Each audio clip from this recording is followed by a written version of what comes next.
Assalamualaikum warahmatullahi wabarakatuh. Salam sejahtera bagi kita semua.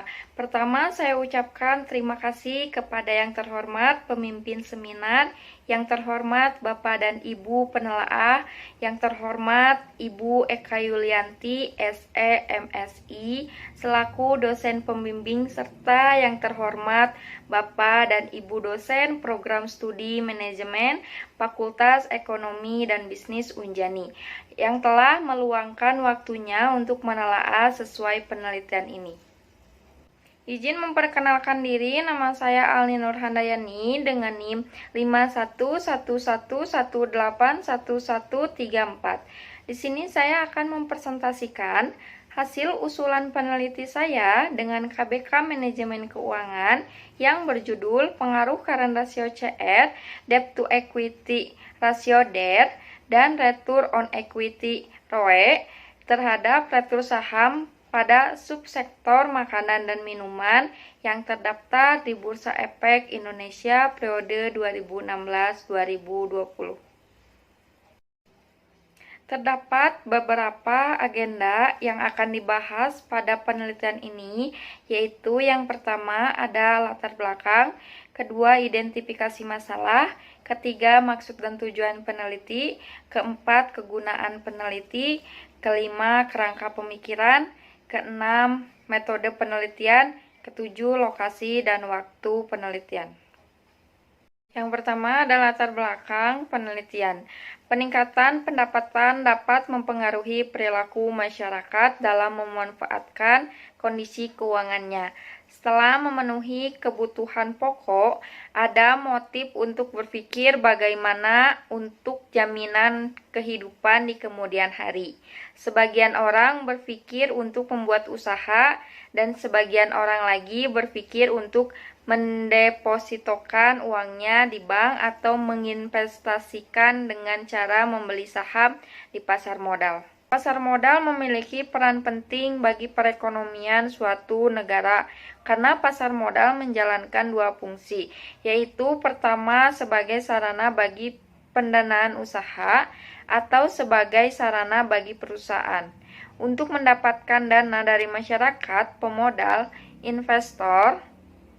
Dana yang diperoleh di pasar modal dapat digunakan untuk pelunasan hutang, pengembangan usaha, invasi, penambahan modal kerja, dan lain-lain. Kedua, pasar modal menjadi sarana bagi masyarakat untuk berinvestasi pada instrumen keuangan seperti saham, obligasi, reksadana, dan lain-lain. Investor dalam membeli saham pasti mempunyai keinginan untuk mendapatkan retur keuntungan yang tinggi.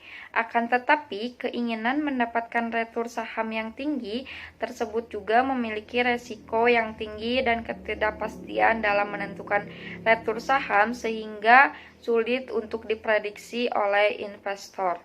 Semakin tinggi retur yang ditawarkan satu instrumen sekuritas, maka semakin tinggi kandungan risiko dalam sekuritas bersangkutan. High return, high risk. Menurut HDN 2018 halaman 193. Pada grafik menunjukkan bahwa data yang didapatkan retur saham pada setiap perusahaan konsumsi mengalami fluktuasi yang cukup tinggi selama periode 2016-2020. Dalam data tersebut menunjukkan retur saham pada perusahaan sektor obat-obatan mengalami tingkat fluktuasi paling tinggi.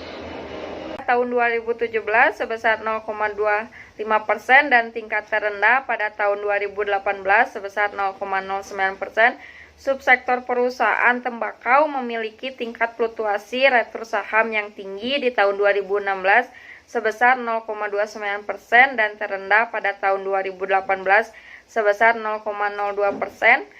Pada sektor makanan dan minuman memiliki tingkat retur saham tertinggi pada tahun 2016 sebesar 0,39% dan tingkat terendah pada tahun 2017 sebesar 0,04%.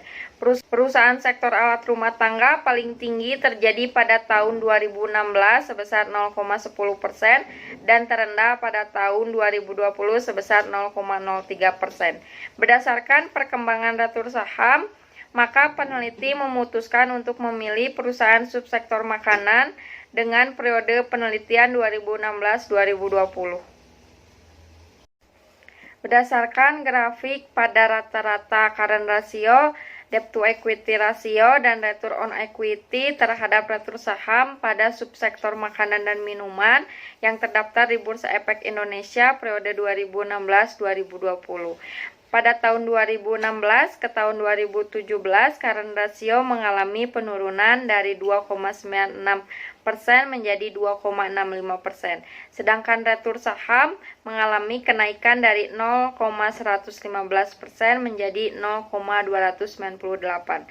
Tahun 2017 ke tahun 2018, current ratio mengalami kenaikan dari 2,65% menjadi 2,76%, sedangkan retur saham mengalami penurunan dari 0,298% menjadi 0,029%. Pada tahun 2017 ke tahun 2018, debt to equity ratio terjadi penurunan dari 0,87% menjadi 0,75%. Sedangkan retur saham mengalami penurunan dari 0,298% menjadi 0,029%.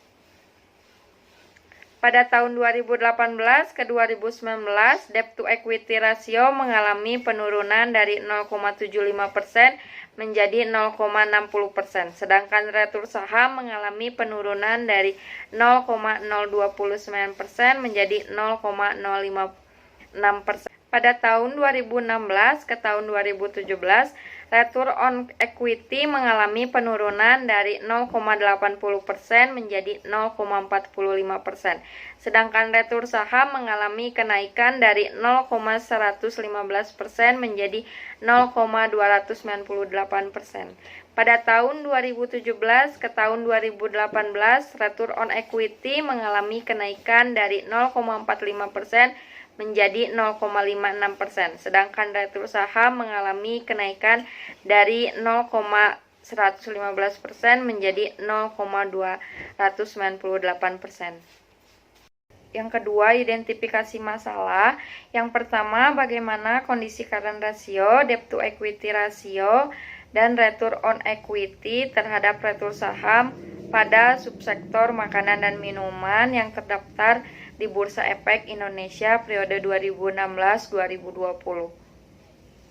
Yang kedua, bagaimana pengaruh current ratio terhadap retur saham pada subsektor makanan dan minuman yang terdaftar di Bursa Efek Indonesia 2016-2020. Yang ketiga, bagaimana pengaruh debt to equity ratio terhadap retur saham pada subsektor makanan dan minuman yang terdaftar di Bursa Efek Indonesia 2016-2020. Yang keempat, bagaimana pengaruh return on equity terhadap retur saham pada subsektor makanan dan minuman yang terdaftar di Bursa Efek Indonesia periode 2016-2020. Kelima, bagaimana pengaruh current ratio, debt to equity ratio, dan return on equity berpengaruh secara simultan terhadap retur saham pada subsektor makanan dan minuman yang terdaftar di Bursa Efek Indonesia 2016-2020. Lalu yang ketiga ada maksud dan tujuan peneliti. Maksud dari adanya peneliti ini adalah untuk mengetahui pengaruh current ratio, debt to equity ratio, dan return on equity terhadap retur saham pada subsektor makanan dan minuman yang terdaftar di Bursa Efek Indonesia periode 2016-2020. Untuk tujuannya, yang pertama ada untuk mengetahui kondisi current ratio, debt to equity ratio, dan return on equity terhadap retur saham pada subsektor makanan dan minuman yang terdaftar di Bursa Efek Indonesia periode 2016-2020. Yang kedua, ada untuk mengetahui pengaruh current ratio terhadap retur saham pada subsektor makanan dan minuman yang terdaftar di Bursa Efek Indonesia periode 2016-2020. Untuk yang ketiga, Untuk mengetahui pengaruh debt to equity ratio terhadap retur saham pada subsektor makanan dan minuman yang terdaftar di Bursa Efek Indonesia periode 2016-2020. Yang keempat, untuk mengetahui pengaruh return on equity terhadap retur saham pada subsektor makanan dan minuman yang terdaftar di Bursa Efek Indonesia periode 2016-2020. Kelima, untuk mengetahui pengaruh current ratio, debt to equity ratio, dan return on equity secara simultan terhadap retur saham pada subsektor makanan dan minuman yang terdaftar di Bursa Efek Indonesia periode 2016-2020. Yang keempat, kegunaan penelitian. Penelitian ini diharapkan bermanfaat bagi pihak-pihak yang berkepentingan. Adapun kegunaan dari penelitian ini adalah bagi penulis, dengan adanya penelitian ini membawa atau menambahkan wawasan dan pengetahuan. Selain itu juga manfaat bagi peneliti adalah sebagai perbandingan antara pengetahuan yang didapat secara teoritis dan praktik yang terjadi di perusahaan mengenai current ratio, debt to equity ratio, dan return on equity terhadap retur saham. Bagi perusahaan, hasil dari penelitian ini diharapkan dapat dipergunakan sebagai masukan dan sumbangan pemikiran bagi pihak eksternal dan internal dalam mengambil keputusan yang berkaitan dengan current ratio, debt to equity ratio, dan return on equity terhadap retur saham. Investor dari hasil penelitian ini diharapkan dapat dijadikan masukan dan informasi bagi investor mengenai kondisi perusahaan untuk menjadi bahan pertimbangan dalam penanaman modal. Bagi pembaca, dengan adanya penelitian ini dapat menambah wawasan dan pengetahuan dalam bidang ekonomi serta dapat menjadi acuan atau bahan referensi penelitian bagi penulis selanjutnya. Yang kelima yaitu kerangka pemikiran. Di sini ada beberapa kerangka pemikiran. Yang pertama, current ratio digunakan untuk mengukur kemampuan perusahaan dalam membayar kewajiban jangka pendek yang segera jatuh tempo, menurut Kashmir 2016. Yang kedua, debt to equity ratio merupakan perbandingan antara utang-utang dan ekuitas dalam pendanaan perusahaan dan menunjukkan kemampuan modal sendiri perusahaan untuk memenuhi seluruh kewajibannya, menurut Brenham EF dan Houston JF 2016. Nah, yang ketiga ada return on equity, merupakan perbandingan antara laba bersih sesudah pajak dengan total ekuitas, menurut Sharif HS 2014. Yang keempat ada retur saham, merupakan tingkat pengembalian untuk saham biasa dan merupakan pembayaran kas yang diterima akibat kepemilikan suatu saham pada saat awal investasi, menurut Gitman 2010. Berdasarkan kerangka pemikiran, maka dapat digambarkan paradigma penelitian tersebut. H1, current ratio berpengaruh positif terhadap retur saham. H2, debt to equity ratio berpengaruh negatif terhadap retur saham. H3, return on equity berpengaruh positif terhadap retur saham. H4, current ratio, debt to equity ratio, dan return on equity secara simultan berpengaruh terhadap retur saham. Selanjutnya, yang keenam ada metode penelitian. Ada beberapa metode penelitian. Yang pertama, populasi dan sampel. Populasi dalam penelitian ini adalah perusahaan subsektor makanan dan minuman yang terdaftar di Bursa Efek Indonesia periode 2016-2020 yang berjumlah 30 perusahaan. Sampel yang penelitian ini berjumlah 10 perusahaan yang dipilih melalui teknik purposely sampling. Jenis dan sumber data yang digunakan dalam penelitian ini adalah data sekunder di perusahaan makanan dan minuman yang terdaftar di Bursa Efek Indonesia periode 2016-2020. Sumber data diperoleh dengan cara mengunduh melalui website Bursa Efek Indonesia atau Indonesia Stock Exchange atau Index. Yang ketiga ada teknik pengumpulan data. Teknik pengumpulan data melalui dokumentasi dalam penelitian ini yaitu berdasarkan peristiwa yang sudah berlalu, berupakan laporan keuangan tahunan perusahaan makanan dan minuman yang terdaftar di Bursa Efek Indonesia periode 2016-2020 melalui website Indonesia Stock Exchange atau INDEX. Lalu ada yang keempat, teknik pengolahan data.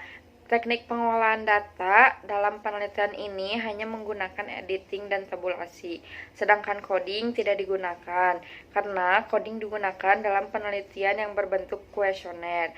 Untuk editing, memeriksa data, menyesuaikan kembali data, dan untuk tabulasi, menyusun data ke dalam bentuk tabel. Analisis regrensi data panel. Dalam penelitian ini menggunakan metode analisis regrensi data panel dengan estimasi model. Yang pertama ada Common Effect Model atau CEM, merupakan pendekatan model data panel yang paling sederhana karena hanya mengkombinasikan data time series dan data cross-section. Fixed Effect Model atau FEM untuk mengestimasi data panel model Fixed Effect Model menggunakan teknik variable damming untuk menangkap perbedaan intercept antar perusahaan. Ada Random Effect Model atau REM. Model ini akan mengestimasi data panel di mana variabel gangguan mungkin saling berhubungan antar waktu dan antar individu. Lalu ada pemilihan model regrensi data panel. Yang pertama, uji Chow digunakan untuk menentukan model regrensi data panel.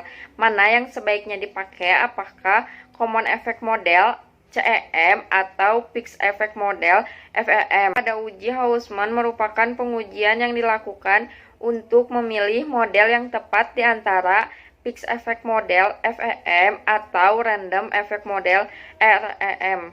Ketiga, ada uji Lagrange multiplier digunakan sebagai pertimbangan statistik dalam pemilihan model Random Effect Model REM atau Common Effect Model CEM. Lalu di sini ada uji asumsi klasik, yang dimana ada uji normalitas, bertujuan untuk menguji apakah dalam model regrensi variabel pengganggu atau residual memiliki distribusi normal menurut Gojali 2016. Lalu ada uji multicollinearitas untuk menguji apakah dalam model regrensi ditemukan adanya korelasi yang tinggi atau sempurna antar variabel Eden-Fedden menurut Gojali 2017. Ada uji heterokedastisitas memiliki tujuan untuk mengetahui apakah pada sebuah model regrensi terjadi ketidaksamaan varian dari residual suatu pengamatan ke pengamatan lain menurut Gojali 2018. Kompetensi determinasi yang digunakan untuk mengukur seberapa jauh kemampuan model dalam menerangkan variasi dalam variabel dependent. Dalam penelitian ini digunakan nilai adjusted R-squared sebagai kompetensi determinasi karena memiliki lebih dari 2 variabel Eden-Fedden menurut Gojali 2016. Dan ada pengujian hipotesis untuk mengetahui ada tidaknya pengaruh dari variabel Eden-Fedden terhadap variabel dependent baik secara parsial dengan uji T atau secara simultan dengan uji F. 7. Ada lokasi dan waktu penelitian. Lokasi dalam penelitian ini yaitu di Bursa Efek Indonesia yang diakses melalui website resmi BEI serta situs resmi website perusahaan, artikel, buku, dan lainnya guna mendukung penelitian ini. Sedangkan waktu yang digunakan untuk melakukan penelitian ini dimulai dari waktu usulan peneliti ini disetujui dalam seminar usulan peneliti. Sekian presentasi terkait usulan peneliti ini dapat saya sampaikan. Mohon maaf bila ada kekurangan dan kesalahan. Semoga apa yang telah disampaikan tadi dapat memberikan wawasan serta manfaat bagi kita semua. Terima kasih atas perhatiannya. Wassalamualaikum warahmatullahi wabarakatuh.